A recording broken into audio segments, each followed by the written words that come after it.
დღევანდელ ვიდეოში ვისაუბრებთ პიროვად დეჰიდროგენაზულ კომპლექსზე.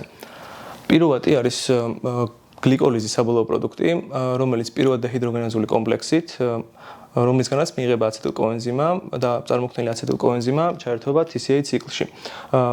TCA ციკლში წარმოქმნილი ჭარბი ATF აინჰიბირებს ციკლს და იწვევს აცეტილკოენზიმას სიჭარბეს, რომელიც თავის მხრივ როგორც ამ რეაქციის პროდუქტი აინჰიბირებს პიროვად დეჰიდროგენაზულ კომპლექსს და არის გლუკონეოგენეზის ფერმენტის პიროვად კარბოქსილაზას მძლავრი აქტივატორი.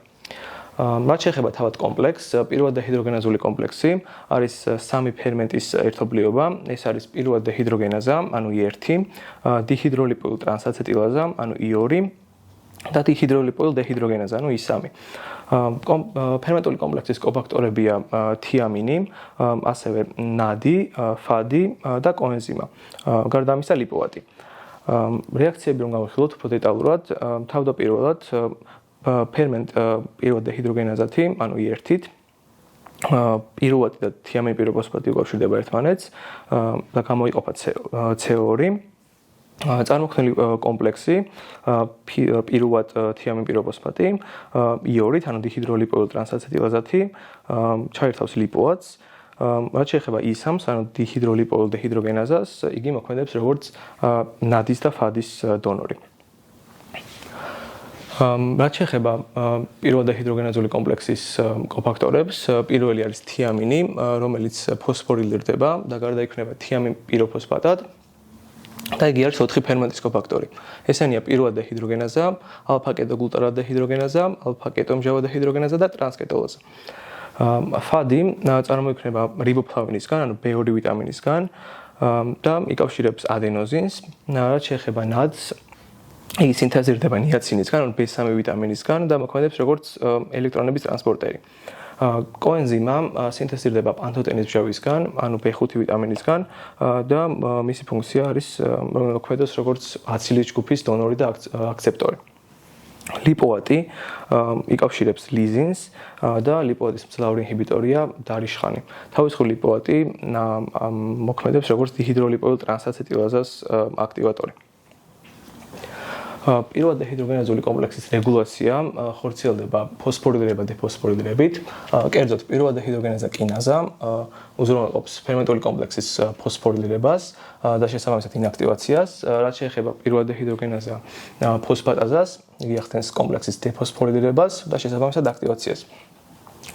მაშინ როდესაც გვაქვს ენერგიის დეფიციტი, ანუ ნადის და ნადჰაშის ფარდობა არის მომატებული, გარდა ამისა მომატებულია კალციუმი და თავის მხრივ ADF, ეს იწვევს ფერმენტული კომპლექსის დეფოსფორილირებას, ანუ კომპლექსში შორდება ფოსფატის ჯგუფი და კომპლექსი ხდება აქტიური.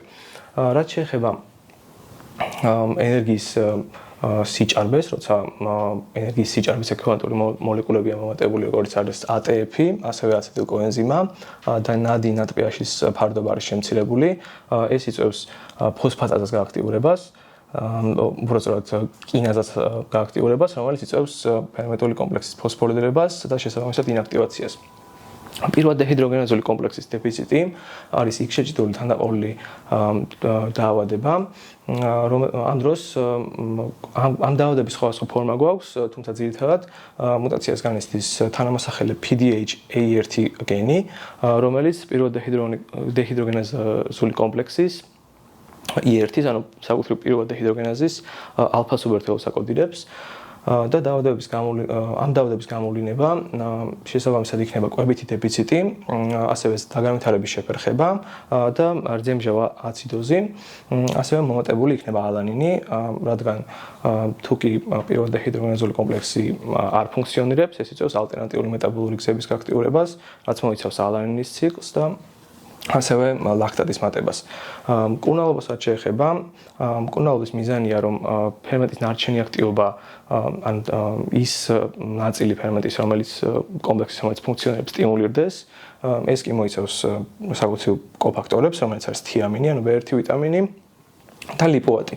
გარდა ამისა, მკურნალობა მოიცავს კეტოგენურ დიეტას. ეს გულისხმობს კეტოგენურ ამინომჟავებს, ლეიცინი, ლიზინი, რომლებიც აინჰიბირებენ ნახშირწყლების სვლას, ანუ ნახშირწყლების აღშლის შედეგად წარმოქმნილი ლაქტატი მცირდება. შესაბამისად, რძემჟავა აციდოზი მცირდება და ეს იწვევს სიმპტომების გაუმჯობესებას. ეს იყო ჩვენი ვიდეო პიროვად დეჰიდროგენაზულ კომპლექსზე. გამოიწერეთ არხი და ლაიქეთ ვიდეო.